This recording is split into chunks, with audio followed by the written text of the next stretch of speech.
Our role as musicians is a very mechanical one. We need to create music through this mechanical instrument using our entire body.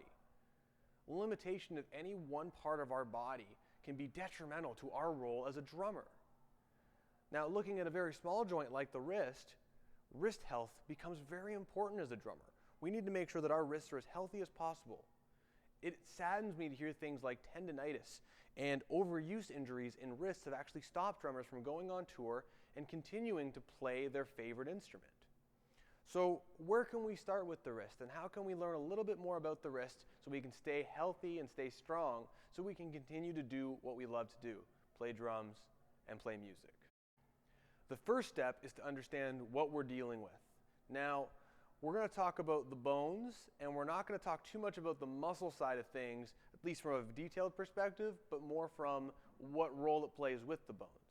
So in the wrist, as it relates to drumming, we need to consider three systems. We have the humerus, not as important for this scenario.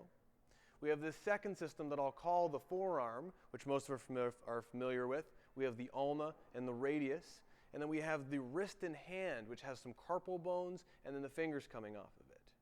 Now, most of us, when we think about drumming and the motion in this joint, we think about this motion, the wrist extension and flexion. What's very interesting is that this motion does not happen alone. There's no such thing as just true extension and true flexion. We can try, but when we're playing drums, there is actually this twisting motion that happens at our forearm simultaneously. So this is called supination, and this is called pronation. For us to achieve an optimal amount of extension, there needs to be an amount of supination, and for us to reach full flexion, there needs to be an amount of pronation that goes with it.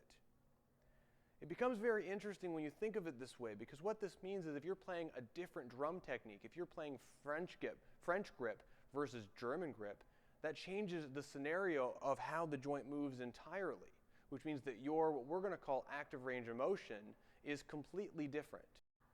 One of my favorite books describes that structure dictates function. So that means, if that's true, that the ability for us to perform tasks will be completely dependent on the bone's ability to actually execute them, which is true. Because most of us, if we have to stop playing drums, sometimes it's muscle related, but the real injuries that stop us are bone related or soft tissue related in between these bones. So let's explore active range of motion and figure out how we can stay within it and figure out if that actually will influence us from stopping getting pain or getting pain. So our active range of motion, as we've talked about in previous videos, is the amount of motion that we have voluntary control over. So how do we know what motion we have voluntary control over? Well, it's really easy. I'm going to take this drumstick, I'll put it on the pad, and the active range of motion I have is basically how high I can lift this stick. Now, interesting, if I hold the drumstick how I normally hold it, you guys can see how much active motion I have. If I turn my wrist to more of a French grip, and I even just do wrist motion, you guys can see that my wrist motion is actually entirely different here versus here. Now, of course, there's finger motion involved with French grip, but looking at it purely from the wrist, your range of motion will be completely different based off the technique that you use. Now, here's the other side of this coin. Your active range of motion could potentially change from day to day. Now, it's not rapidly, dynamically changing. One day it's terrible, one day it's great. But if you're fatigued or experiencing some level of pain one day, or you had a vigorous workout perhaps, or you had a very busy day building a room in your basement, you might be more fatigued, which will actually limit how much motion you have. Why is this important? Well, if you have that fatigue, and you're a gigging musician, and you're playing gigs every single night, it might be wise just in your warm-up to quickly check to see how much range of motion you have. Because if you stay within your active range of motion, you're not going to cause any injuries.